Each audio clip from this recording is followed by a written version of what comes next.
Miarabantsika rehetra indray amin'ny anaran'i Jesosy Kristy Tompo ny tenako amin'ity an'ity indray a. Raha mioneto indray tsika ny amin'ny fanovizana ny fampianarana. Marina mbola ao anatin'ny lesona Laodikia antsika izany a. Ary ao anatin'ireo torohevitra izay men'i Jesosy hoe mividiana amiko. Satria ilay anao tao tsy izy ilay anao tao. Taoko mividiana amiko. Ilay tena volamena, ilay tena fitafiana fotsy ary ilay tena odi-maso. Ka manasa antsika ary hivavaka dia hanao izay fampianarana indrindra isika ary hivavaka antsika. Jehovahandriamanitra raha io, mankalaza anao zahay midery anao ary manome voninahitra anao. Misaotra raha io, raha afaka indray izahay hiara-hianatra ny teninao amin'ity an'ity. Tsy amin'ny herina fatanjahana raha io fa mifanainao rery ihany. Ko mangataka aminao sady izay. Aoka raha iny iositry ny fanainao masina ny hirotsaka aminay amin'ny fahafenoana. Ka izy no nokatra ny fonay sy ny sainay mataranay ny sitraponao raha io. Dia mitenena aminay raha io amin'ny alalan'ny fanainao masina fa voninahitra izay vahoakanao. Ifona aminao ihany koa nefa izay raha ny amin'ny fahotana iny, amin'ny tsy fahamarinana iny, amin'ny tsy fahatanteranay rehetra. Ka ninona fahotana vitanay indray tanatin'izay fotoana ny sarahanay izay. Ninona fahalemena mbola hanananay na dia efa mitolona sy miady amin'izany azy izay. Dia apetraka mandrakariva am-pelantananao izany Kristy. Mangataka aminao izay afao izay Jesosy eo amin'ny fahalemenay. Afao izay amin'ny fahotana sy ny tsy fahamarinanay rehetra. Afao izay amin'ny ota izay malaky mahazo anay Kristy eo. Apetraka eo tongotrao izany. Raiso Jesosy eo izay entana rehetra mangija anay. Raiso ny fahalemenay sy ny faharatsiana rehetra. Mangataka aminao izay Jesosy eo diovy amin'ny ranao izay ho afa-pahotana sasao amin'ny ranao izay ho afa-keloka. Dia aoka raha iny fanainao ny tantaranay ho amin'ny marina rehetra. Aoka andrahanao ihany koa andrakotra ny fifandraisanay Jesosy io. Sy izao fampianarana izao mba tsy hananastana fahefana na dia kely aza. Aoka andrahanao Jesosy andrakotra ny tsirairay avy mba tsy hananastana fahefana na dia kely aza. Ary eo raha hitondra fiainana ho an'ny vahoakanao ny izao fampianarana amin'ny teninao izao. Dia raina mandrakizay ny anaranao raha io, ny anaran'i Jesosy nandratana izany vavaka izany. Eto anatrehanao, aleloia. Amen. Irosoarintsika indray amin'ity an'ity ary ny amin'ny fanovizana ny lesona. Resahantsika farany teto izany dia niresaka tsika ny amin'ilay hoe volamena voadio tamin'ny afo. Dia hoe inona moa ilay volamena voadio tamin'ny afo? Dia hoe ny finoana izany. Ka ahoana no ahafahanao mahazo ny finoana io hoe zavatra hoe tonga ho azy izy io. Zavatra omena izany io finoana io. Ahoana ny fomba azoanao io? Amin'ny alalan'ny tenin'Andriamanitra, amin'ny alalan'ny fiambenana am-bavaka, amin'ny alalan'ny fianarana ny tenin'Andriamanitra. Ary ny fankatoavanao ilay tenin'Andriamanitra izany no miteraka an'ilay finoana izany. Dia indray ohatra antsika ohatra hoe i Abrahama izao izany. Rehefa niaraka tamin'Andriamanitra izy, nanao fanekena tamin'Andriamanitra izy, dia nino izy izay teny lazain'Andriamanitra hoe mandehana any amin'ny tany izay omeko anao izy. Ataoko firenena lehibe no tany izay mbola tsy fantany, tany izay mbola tsy hitany.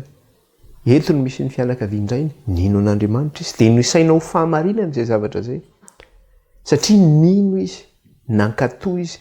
Ka ilay fankatoavana izany, io izany tena zava-dehibe indrindra. Ka raha ohatra olona tsy miambina am-bavaka, olona tsy mianana ny tenin'Andriamanitra nefa tratra ny fanenjena, tratra ny fizahan-toetra mahamay. Dia tonga izy dia loatsy ianao. Ka izay indrindra mantsy ilay izy. Izay izany zavatra hita hoe tao Laodikia tamin'ny zavatra nijerentsika dia izao Laodikia izany dia manina tsy manana finoana izany Laodikia. Satria nahoana? Andriamanitra mihitsy no miteny manao mividiana amiko. Jesosy mihitsy no miteny hoe mividiana amiko. Ilay volamena voadio tamin'ny afo. Fa ilay anao io tsy izy io. Mividiana amiko ianao. Izany hoe mila mividy amin'i Jesosy. Ny normal be izany raha ohatra ka atao amin'ny raha isika atao amin'ny fiangonana Adventista hoe raha misy ny fianarana sekoly sabata izany ao anatin'ny herinandro. Ka raha raisitsika ohatra ny hoe 300 isan-jato no mahavita mianatra lesona impito. Izany ara-mety mbola betsaka izany, mahavita mianatra lesona impito ao anatin'ny herinandro. Vitsange izany. Raha par rapport amin'ny isan'ny eo am-piangonana izany dia ny ambony izany manahoana daholo izany satria le fiangonana Laodikia araka le boky ny fotoan-tsarotra farany zany zay nosaratany pasteur Fernando Chaiza de niteny mihitsy izy manao hoe ny akabeazan'ny vahoaka ao Laodikia ozy izy ao amin'ny adventiste zany de manao hoe matimaty ozy izy ny akabeazany zany hoe tsy ampy finoana zany satria nahoana tsy na de misy ara le tenin'Andriamanitra mieritreritra izy hoe efa manan-karena na mianatra raha mety efa tsy efa nananay zany zay fotsiny zany le zay zany le izy zany de mampalahelo le izy kanefa raha miaina izy amin'le tenin'Andriamanitra zay nomena azy de ho le tenin'Andriamanitra ny oloko maro no velon'ny finoany satria ianao zany mivelona amin'le tenin'Andriamanitra de ao anatin'le finoana foana zany ianao iny ny zavatra mandeha ianao mitsangana ianao mitoetra ianao matory ianao misakafo ianao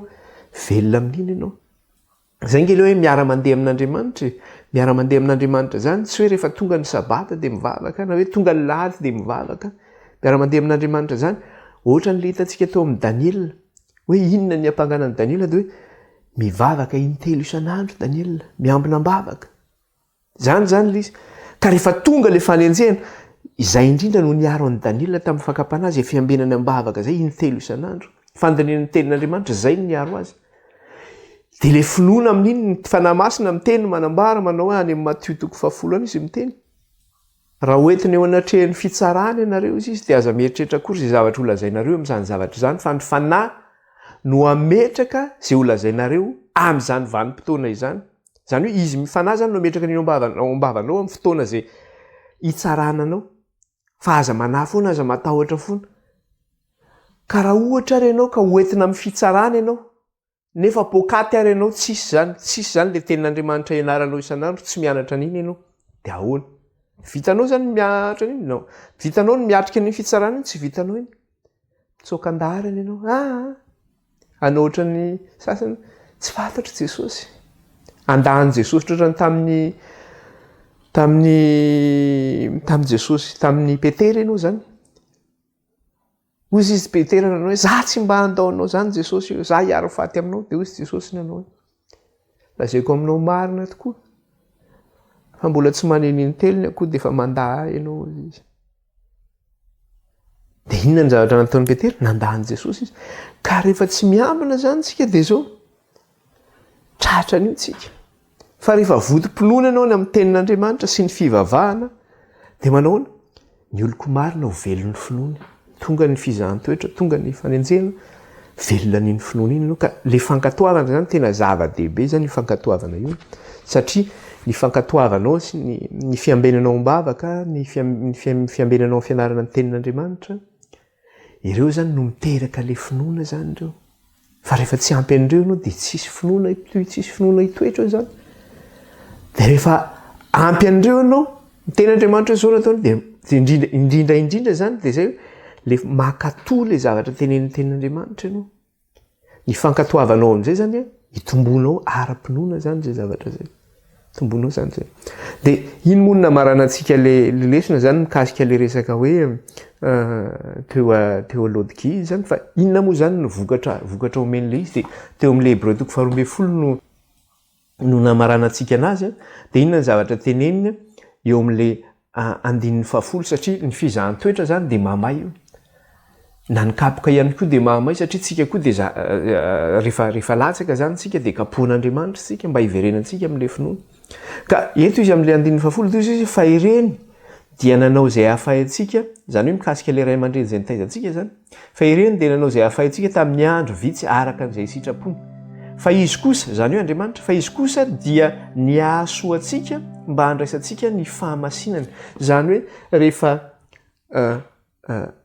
rehefa manafay Andriamanitra zany ka latsaka tsika kapoan'Andriamanitra mba hiverenantsika amin'ny lalana marina na rehefa miatra ihany koa tsika fizahan-toetra mamay zany amin'ny resaka hoe fakapanahy de ireny zavatra reny zany mitranga mba haninona ahasoa antsika mba handraisantsika ny fahamasinany zany hoe matoa zany mitranga zany de mafy arehetra eto tena mafy ty zavatra ty fa tadio zany fa mitondra fahasoavana ao anao zany mitondra fahamasinana anao raha miaritra zany ianao de iny ny tenentsika maly manao hoe fa ny fa ny fahakam-panahy izy dia zao hoe mafy izy raha mitranga zany ary tsy misy fahakam-panahy zay tsy natao ho zakan'ny olombelona ozy izy fa matoy ny men'andriamanitra anao dia zakanao zany iny ary andriamanitra ko ihany koa dia manome lalana ivahanao mpandresy zany amin'iny toerana misy ianao iny dia rehefa tonga zany ny zavatra iny dia mivavaha mafy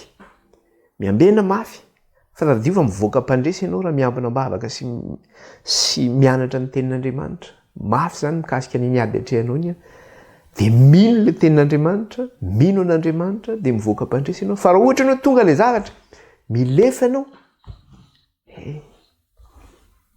dia zay zany ny aminao andriamanitra fitiavana nefa ny anaovany an'izay satria ny ray aman-dreny ingena mikapoka noho ny fitiavany zanany ny kapohan'ny zanany fa tsy noho ny tsy fitiavany azy andininy faraky amby folo am'le Hébreux 12 fa ny famaizana rehetra dia tsy mba atao hafaly andro anaovana fa mampahory zany hoe ny famaizana rehetra efa tonga zany io na fizahan-toetra io na inona io dia mafy iny mampahory iny fa rehefa afaka zany dia vao mitondra ny vokatry ny fahamarinana hiadanana ho amin'izay nanaovana azy izy zany hoe mitondra ny vokatry ny fahamarinana zany le fizahan-toetra misy vokatra zany io eo le hoe avy 30 eny avy 70 eny avy 80 eny avy 100 eny zany hoe mitondra vokatra zany io araka le nresantsika hoe mifindra kilasy tsika dia inany mitombo zany tsika am'zay misy vokatra zany zay zavatra zay misy vokatra zay zavatra zay mikasika an'iny zany resaka hoe ny fiangonana adventiste moa no resantsika ihany koa zany fa ny resaka hoe tsy hoe odimasy ny resaka hoe volamena voadio tamin'ny afo na resaka le hoe finoana zany dia zao hoe fantatsika tsara fa ny afatra ho an'ny lodikia dia tsy natao an'ny fiangonana ho adventiste fotsiny araka ny lazain'ny fiangonana adventiste hoe izy ny fiangonana lodikia fa ny lodikia ihany koa dia zao resantsika tsara hoe mikasika ny fiangonana kristianina rehetra tsy ankanavaka zay tratra zao andro farany zao zany satria ny fiangonana kristianina amin'ny andro farany alohan'ny fiavian'ny Kristy zany no resahany eto zany zay mety ho kristianina rehetra tsy ankanavaka zany izy ninona anarana omena azy zany ka raha raisitsika zany ny kristianina amin'ny ankapobeny dia inona ny zavatra misy satria ny resaka tsika ny amin'ny fiangonana adventiste fa raha raisitsika koa zany ny fiangonana misy amin'izao vanim-potoana zao misy dia mipetraka amin'ny fiangonana rehetra amin'izao fotoana zao koa zany le teny manao hoe mividiana amiko Jesosy fa tsy izy io volamenanao io tsy izy io arenanao io tenin'andriamanitra tenin'andriamanitra anananao tsy izy io satria le arena le fahamarinan'i Kristy le fahamarinana nefa Jesosy miteny mividiana amiko ianao fa tsy izy io akanjo anaovanao io tsy izy io odi-maso anaovanao io zany hoe le fitafianao amin'le fiangonana zany tsy an'ny Kristy iny ilay odi-maso amin'le fiangonana tsy an'ny Kristy io ile arenao amin'le fiangonana le fahamarinana amin'le fiangonana tsy an'ny Kristy io ka eto zany Kristy dia manasa ny fiangonana rehetra mihitsy manao hoe mividiana amiko ianareo mividiana amiko ianareo fa tsy izy io zany hoe mila mitonga amin'ny fibebahana marina eo anatrehan'Andriamanitra zany sika ary zay nge le teneniny ato verina ao amin'ny apokalipsy raha raisitsika kely izy eo amin'le andininy 7:20 dia inona ny zavatra tenenin' Jesosy zao ny tenenin' Jesosy eo amin'le andininy 7:20 ahoana izy izy 7:20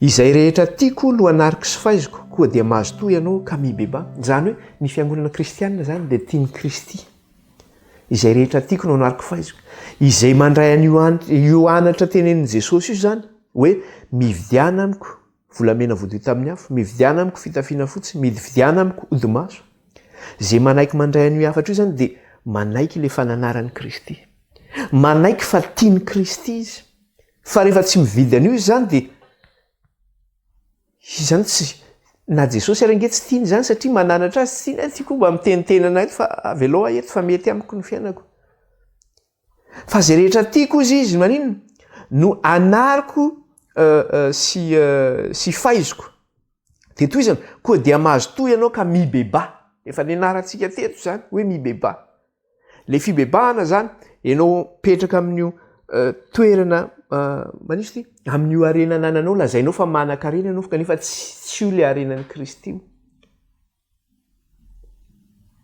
Mibeba zany ianao, miala ianao amin'ny toerana io zany fa tsy izy io.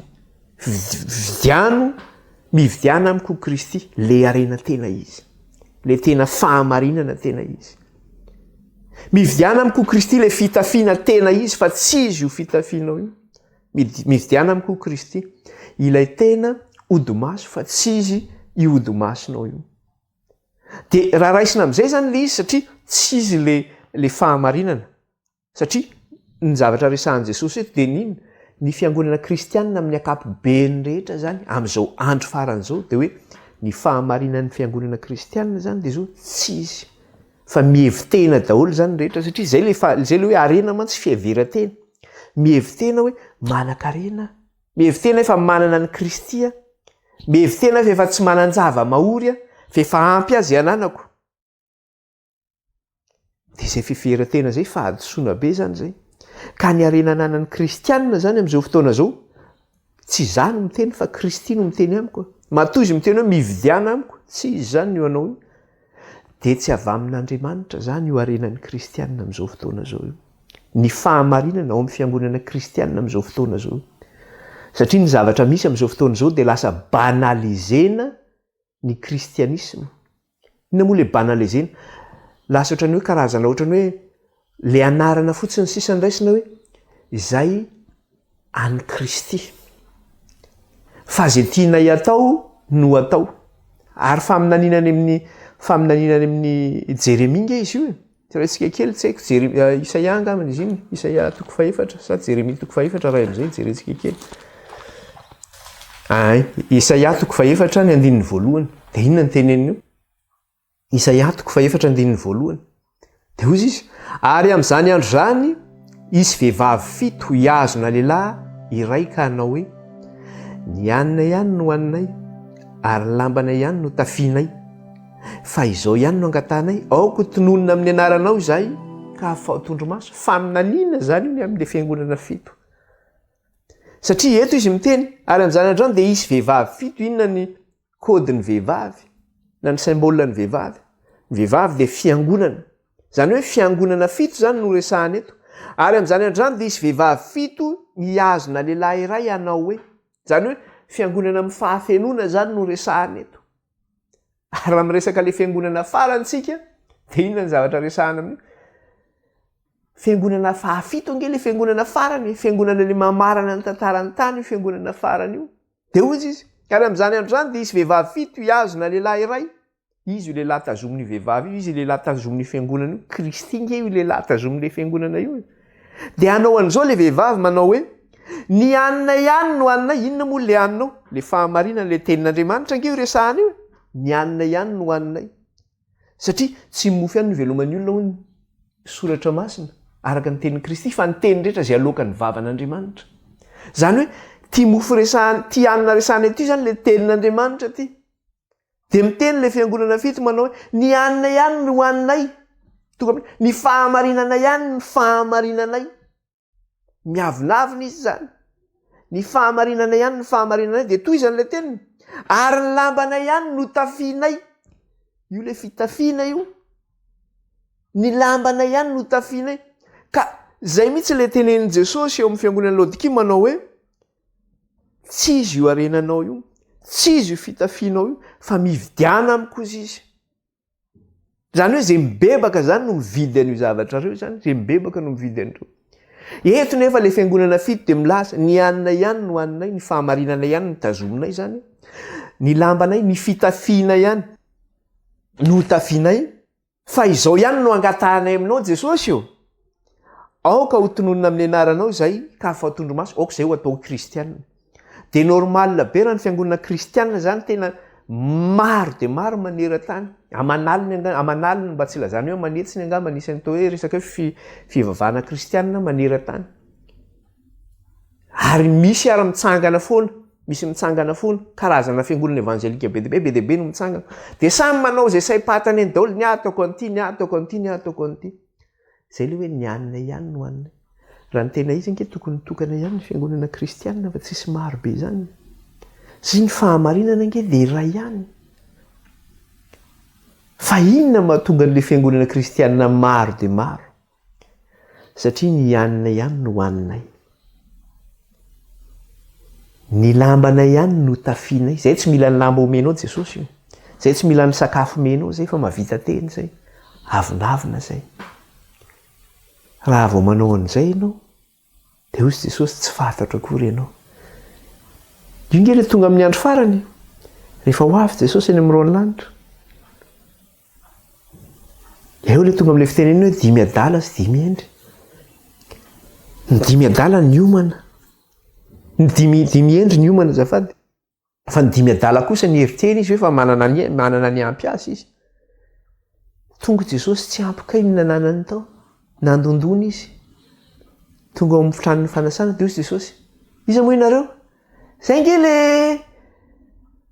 vadinao Jesosy io? Tsy fantatra akory ianareo izy Jesosy. Tandrema, zava-doza zany. Ka eto zany ny arenan'ny kristianina amin'izao vanim-potoana iainantsika zao zany. Tsy arenan'ny Kristy zany io. Tsy le fahamarinan'ny Kristy zany eo amin'ny fiangonana kristianina amin'izao fotoana zao. Tsy izaho no miteny an'izany. Mety misy tezitra mihitsy lazainao zany fa tsy fahamarinan'ny Kristy eo amin'ny fiangonanay fa ianao no mihevitenao. Tsy izaho nge ho no miteny an'ity. Jesosy no miteny an'io. Jesosy miteny manambara manao satria ianao milaza ny teninao ho manan-karena ianao, efa niary fananana be, ka tsy manan-java mahory.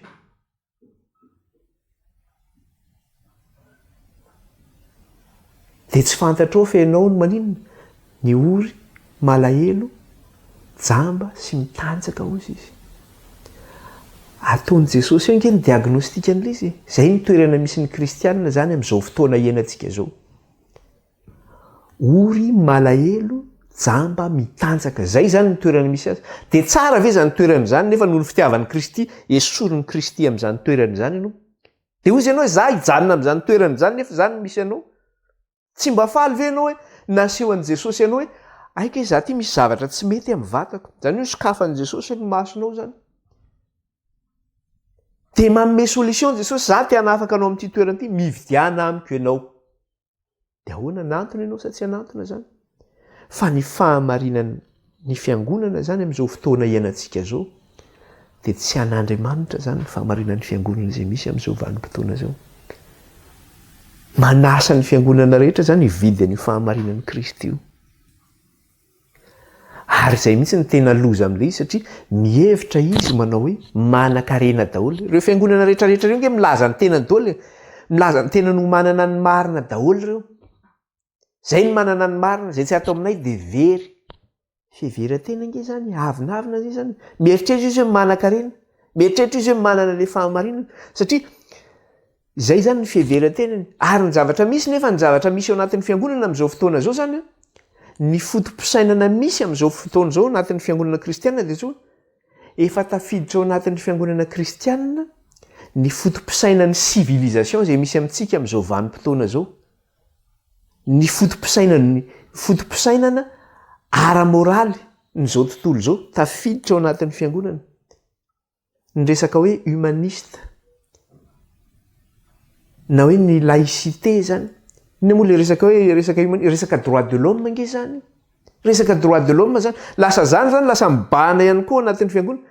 Fa nga zany inona ny diran'Andriamanitra amin'izany? Arao ny didin'Andriamanitra sy ny lalàny dia fantatrao no marina. Fa ny fahamarinan'izao tontolo izao indrindra miditra ny am-piangonana. Ka rehefa miditra zany zay satria be deaibe ny fomba n'izao tontolo zao tafiditra ny am-piangonana satria zay mantsy le fomba fiteny manao hoe tsisy maratsy an'izany. Dia rehefa manao an'izay ianao,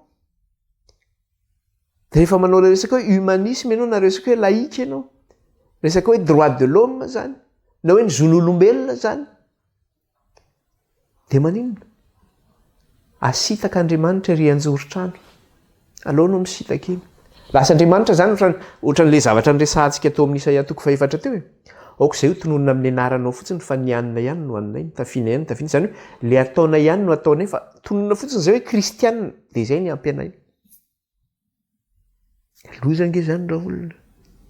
raha mijery fotsiny tsika amin'ny zavatra misy maneran-tany. Za tsy hanona anaram-piangonana fa fantatsika. Misy ny fiangonana izay maninona pédophile, zany hoe manolana zaza. Manolana zaza sy ny karazany ireny zany misy zany. Dia ahoana?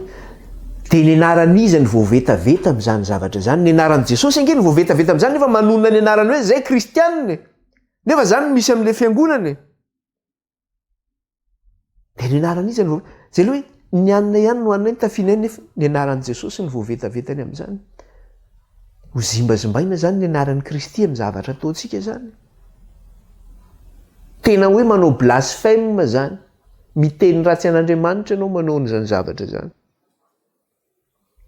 Ny arena, ara-panahy sy ny ara-pivavahana dia manao ahoana? Tsy mba hoe fahamarinana avy any an-danitra intsony, fa amin'ny resaka hoe fahalalana sy fahendrena ara-tany no amoahana le resaka hoe fahamasinana sy ny fomba pivavahana ao am-piangonana zany. Lasa ilay fahendrena avy aty ambany indray zany no entina anaovana ny hoe ny fahamasinana ao am-piangonana sy ny fampianarana ao am-piangonana ary ny fomba ao am-piangonana. Fa tsy ny hoe inona moa no tenenin'Andriamanitra. Andriamanitra ange na mety direktivy, na mety torolalana, na mety aridalana. Zao ny ataonareo entina anomponareo. Fa tsy mety zay. Tsy maintsy mandeha mivilana kely ihany.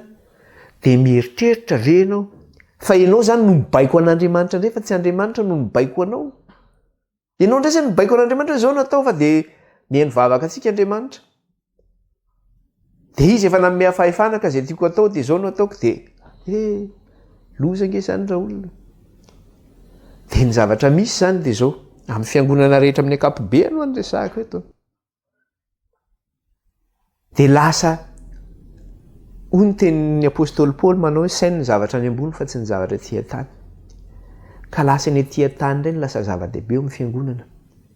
Ny ara-kolotsaina eto an-tany indray ny zava-dehibe. Dia andray ohatra amintsika ahako. Jereo tsara reny, indrindrandrindra ny resaka amin'ireny fiangonana evangelika reny. Be dia be loatra mantsy izy. Tsy hanona anarantsika. Fa jereo fa inona ny malaza amin'izao malaza amin'ny resaka hoe fiangonana evangelika dia resaka hoe rindran-kira evangelika ty. Dia rehefa amin'ny hira evangelika dia samy miantso ny anarana Jesosy eo sy ny karazany. Dia mihira. Dia tena hoe amin'ny fo sy amin'ny saina. Fa ny lohanao ny volon'ilay vehivavy, sola be ilay vehivavy ohatrany. Dia ao ny manao tatouage. Ao ny manao kavina, tsy haiko na any amin'ny kavin'orona mihitsy ary na aty amin'ny maso ety misy kavina kely. Ao koa ny sasany manao ilay jean rovitra be reny. Dia samy miantso anaran'i Jesosy. Dia ao koa ny sasany manao ilay akanjona roka métal reny, lava volo be dia ohatran'ny arda-roka reny ny paoziny. Dia miantso hoe Jesosy eo. Anaran'iza ny voazimbazimba amin'izany? Nareo miantso, nareo mieritreritra nareo hoe midera an'Andriamanitra, mankalaza an'Andriamanitra. Nefa io zavatra ataonareo io mampanety tadiny an'Andriamanitra io. Tsy mihaino izy satria makareny tsofina azy zany. Ao anaty baiboly anke misy an'izany. Jerentsika aty amin'ny Amosa aty. Any amin'ny Amosa na Oseany misy an'izy iny. Jerentsika kely. Jerentsika kely fa misy an'izay eo. Jerentsika ao amin'ny Amosa toko 5 andininy faraka amin'ny 20 ka hatramin'ny 7 Amosa toko 5 ny andininy faraka amin'ny 20 ka hatramin'ny 7 zany no miresaka anazy io. Dia inona zavatra teneniny eo? Ahoana izy? Halako, eny laviko ny andro firavoravonareo, ary tsy ho anitra-kasitrahana amiko ny fivorianareo masina, na dia anateranareo fanatitra dorana sy fanatitra hohanina azy aho, dia tsy sitrako izany. Ny zanakomby mifay aterinareo fanatim-pihavanana dia tsy hojereko akory. Atsara ny finaonaona ny hiranareo fa mahareninay, fa tsy hiaino ny faneno lokanganareo. Aoka ny fitsarana nalonalona toy ny rano ary ny fahamarinana toy ny renirano tsy mety ritra. Zavatra angatan'Andriamanitra zany dia zao hoe aoka ny fitsarana no nalonalona toy ny rano ary ny fahamarinana toy ny renirano tsy mety ritra.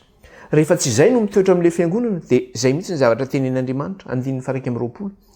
halako eny laviko ny andro firavoravonareo na ny fivorianareo mivavaka ary manino halako izany ianao zany tena miseho manao azy tena hoe ohatr'izay io fombafomba fotsiny angeny vao mainka makadilo tsofina an'Andriamanitra iny tsy meno izy satria tsisy fahamarinana ao amin'ilay fiangonana.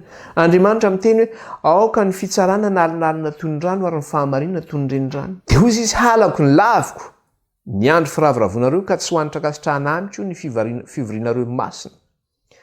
Dia toizany amin'ny 7:20 atsaharo ny finaonaona ny hiranareo fa mahareninay.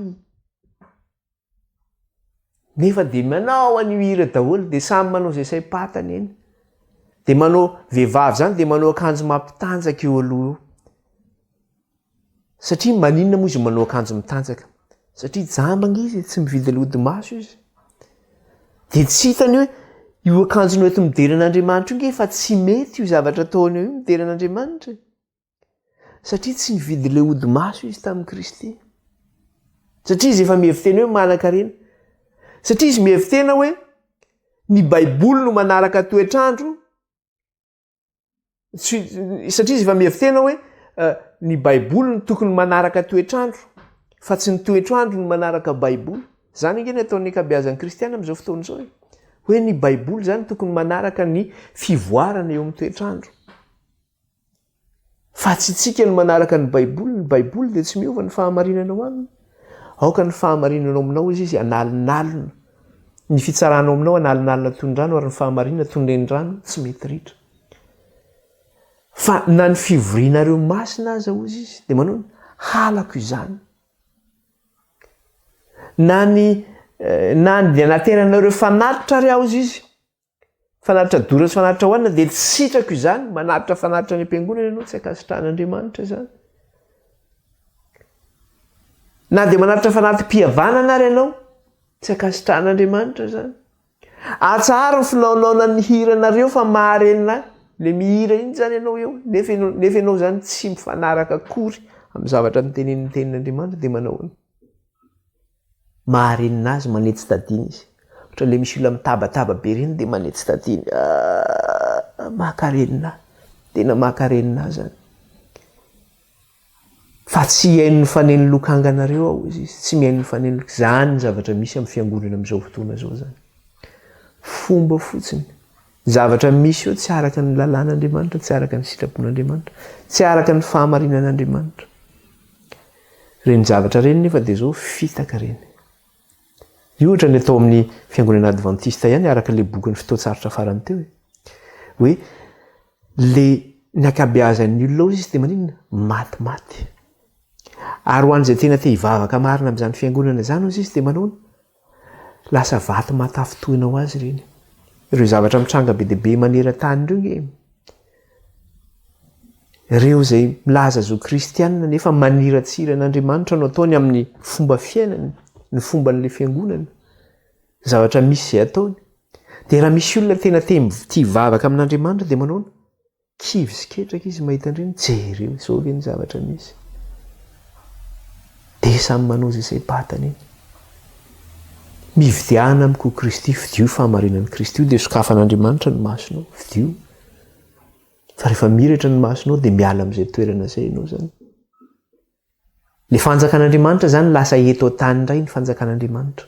Satria manao tsy mihintsony le fiavian'le andon'ny lanitra milatsaka avy any ambony hoe ino no mitahantsika. Fa lasa le hezaka ety ambany no azahoana iny. Azona fitahiana sy fankasitrahana zany.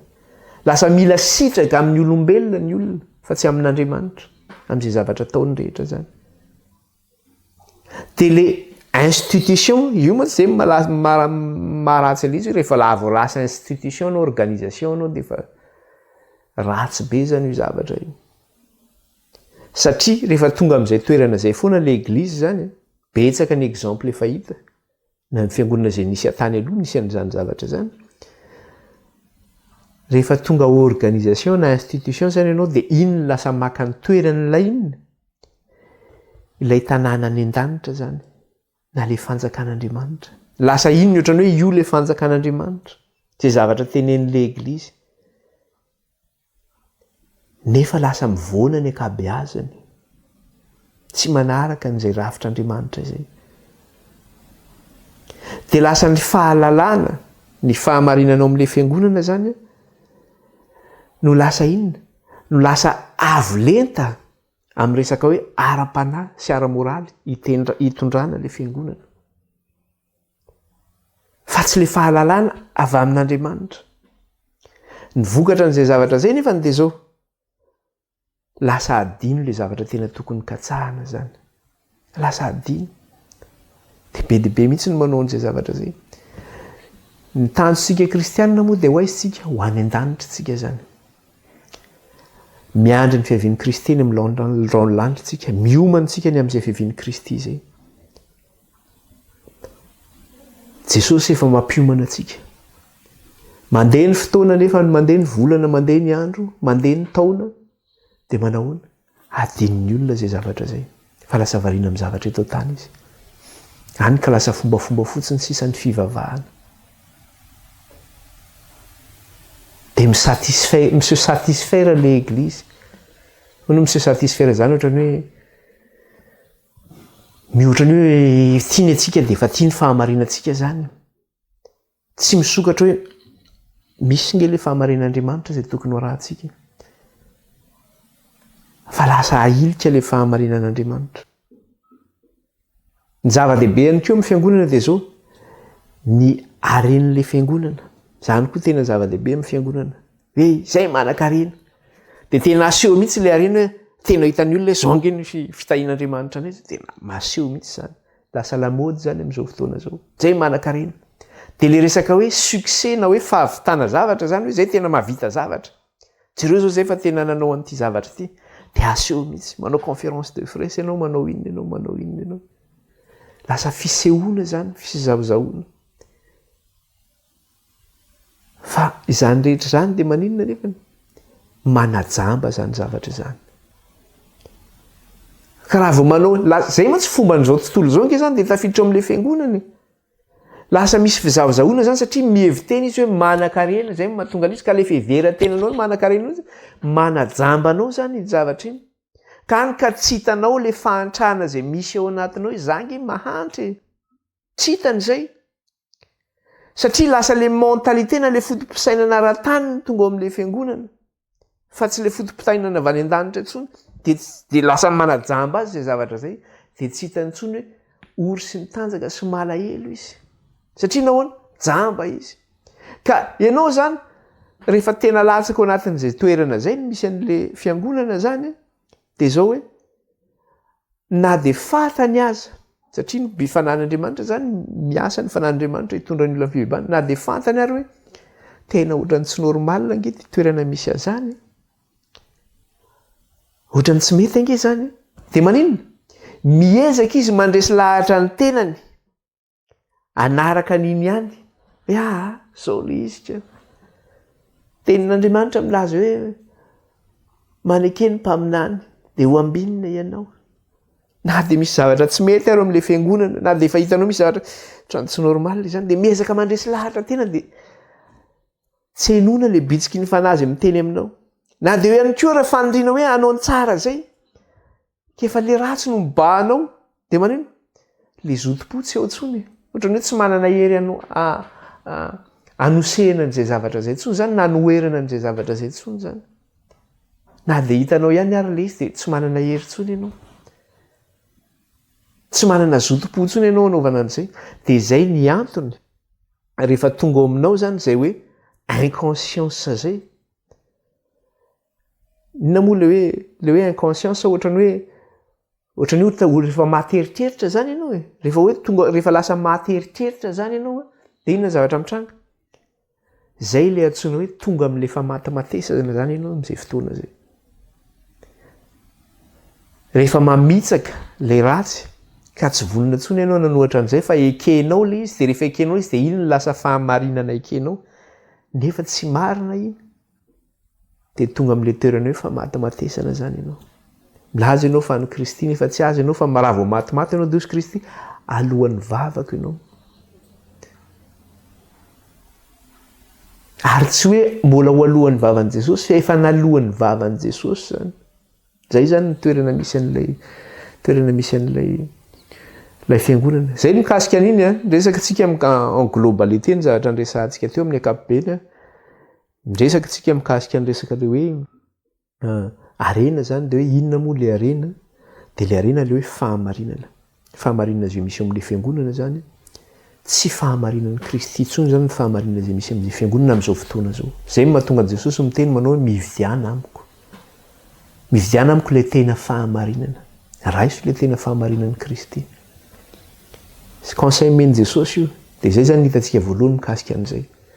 Ary inona moa zany le inona mikasika an'le resaka le hoe inona le hoe volamena voadita amin'ny hafa satria mividiana amiko Kristy de mba hahafahanao zany anakarena de hoe mividiana amiko ianao le volamena voadita amin'ny hafa de le finoana zany mba hahafahanao manana le finoana zany de zao ka tsao le fanjakako sy ny fahamarinako miveloma amin'ny tenin'Andriamanitra fahamarinana de tonga aminao io finoana io fijoroana amin'ny fahamarinan'Andriamanitra io de hivoaka mpandresy ianao zany maneke ho kapohan'Andriamanitra maneke ho anarin'Andriamanitra satria ny zaza sara no tsy anarina fa ny zanaka tiana ozy izy no anarina sy faizina zay ny teneniny teo amin'ny apokalipsy teo ka mbola tian'Andriamanitra ianao matoa tonga aminao zany teny zany mba hitoeran'le finoana ao anatinao de mila mibebaka zany mikasika an'izay zavatra zay. Inona ihany koa zay moa zavatra efa hitantsika zany efa niresaka be an'iny tsika de namitina le izy tsika zany fa ilay finoana zany de zao hoe ny fankatoavana ny tenin'Andriamanitra sy ny fiambenanao zany ambavaka sy ny fianarana ny tenin'Andriamanitra io no miteraka le finoana satria rehefa tonga ny fizahan-toetra ka raha niambina ianao ampy fiambenana tsara ianao de manao ampatsy mifanao aminao zay tokony hataonao am'izay vanim-potoana zay de mivoaka mpandresy ianao fa raha ohatra tsisy le tenin'Andriamanitra ao anatinao de manahoana tsisy finoana io mitsoka anao mitsokan-daharina ianao zay mikasika an'iny. Lesona manaraka indray de mikasika le hoe mividiana amiko fitafiana fotsy Jesosy satria eo le izy hoe le fitafiana anananao tsy fitafiako Kristy tsy ahy fitafiana io mividiana amiko fitafiana ianao ka i fitafiana io zany i fitafiana io no hoentintsika zany manatrika ny Kristy amin'ny fiavian'ny Kristy fanondroany zany hoe raha tsy manana ny fitafiana io zany ianao de tsy tsofoka ianao eo amin'ny fanasana amin'ny fampakaram-bady ny zanak'ondry tsy ho tafitsofoka zany ianao amin'ny fanasana amin'ny fampakaram-bady ny zanak'ondry ka eo amin'ny fampakaram-bady ny zanak'ondry zany no maninona mitondra ny fitafiana io zany ianao eo anatrehan'ny Kristy zany. Jerentsika kely izy aty amin'ny apokalipsy toko fasivy amby folo de ahoana izy apokalipsy toko fasivy amby folo ny andinin'ny fafito sy ny fahavalo apokalipsy toko fasivy amby folo ny andinin'ny fafito sy ny fahavalo. Inona ny zavatra resahana eto zany apokalipsy toko fasivy amby folo ny andinin'ny fafito sy ny fahavalo.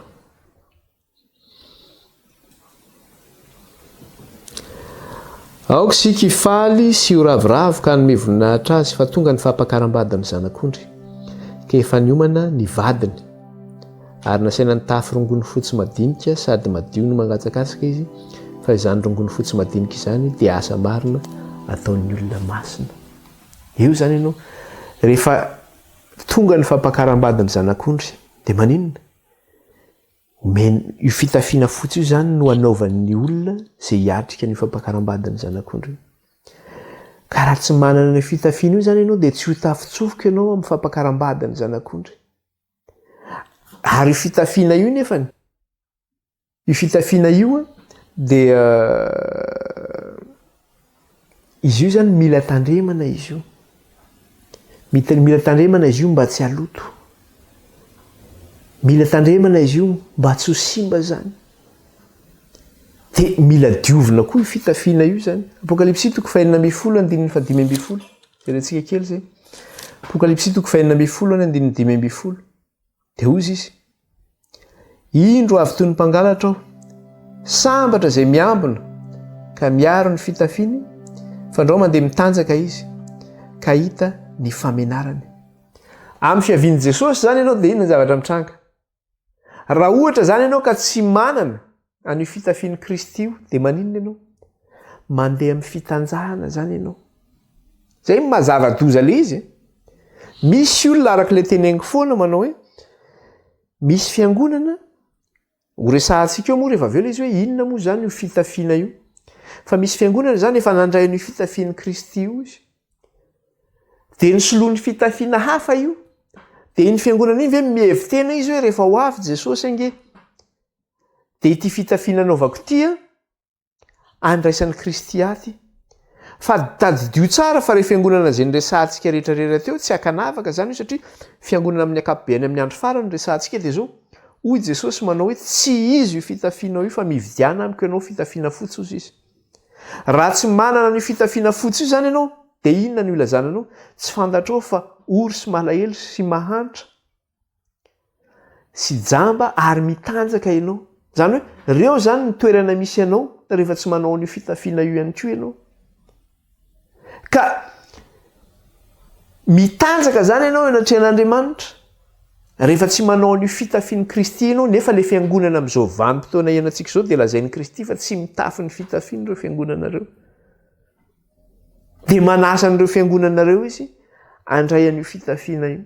Dia izay averintsika tsara le izy teo le 5:20 manao hoe indro avy toy ny mpangalatra aho sambatra izay miambina ka miaro ny fitafiana fa andrao mandeha mitanjaka izy ka hita ny fahamenarany.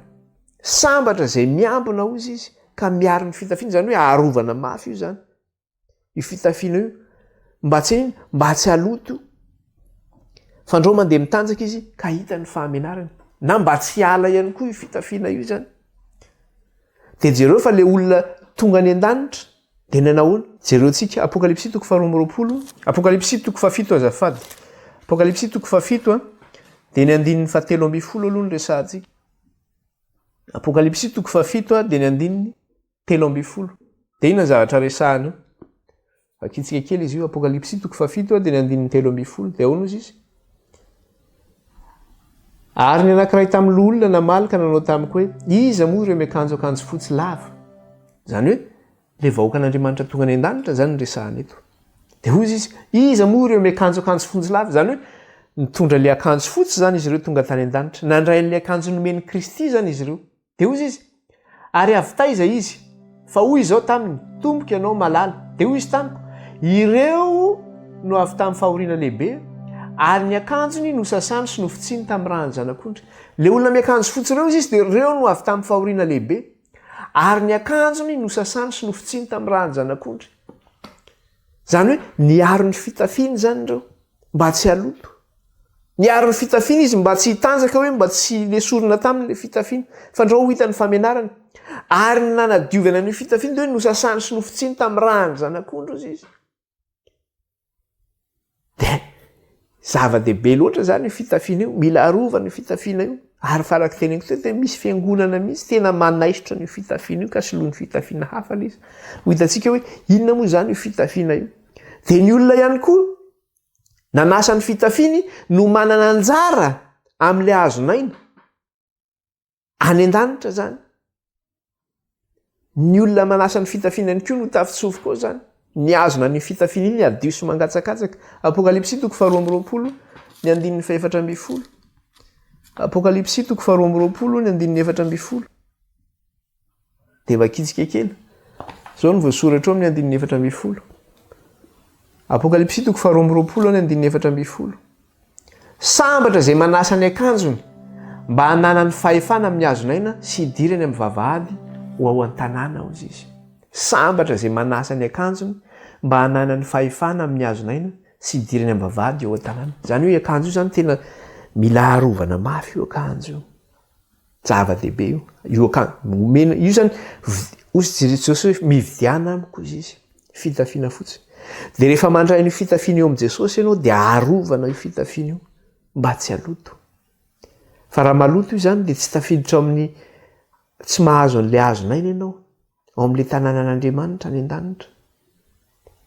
raha maloto fitafiana io dia tsy miditra eo tsy manatrika ny seza fiandrianan'andriamanitra ianao miaraka amin'ny fitafiana io fa mila diovina izy io dia hoe le fitafiana diovina ozy izy sasana sy nofotsiny tamin'ny rany zanak'ondry mbola ho azavaintsika eto zany zavatra zany dia zay zany no mikasika an'iny zany fa iresaka zany tsika hoe inona reo fitafiana io zany tsy foantsika ka fotoana ampilantianantsika moa tsy dia tena ampy loatra fa mba hahafahantsika manazava anazy dia izy zany no resantsika manaraka zany inona io fitafiana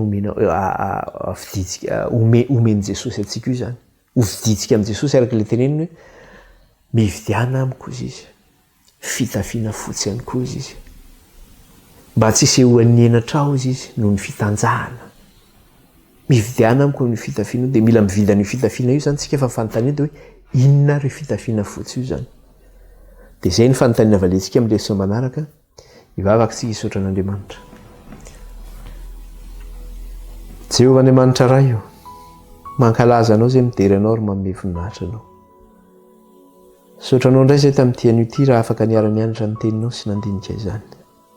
Tsy tamin'ny hery Andriamanitra na tamin'ny tanjaka fa tamin'ny fanahinao masina irery ihany. Dia raina mandrakizay ny anaranao raha io, ankalazainy ny anaranao, mena voninahitra ianao raha io hatramin'izao mandrakizay. Halleluja, halleluja. Voninahitra ny eo an'ilay mpanjaka ny mpanjaka sy tompony tompo hatramin'izao mandrakizay. Amen. Dia sorantsika amin'ny tompo nahafahantsika nianatra ny teny indray tamin'ity an'io ity manao fotoanantsika indray manaraka. Baibay daholo.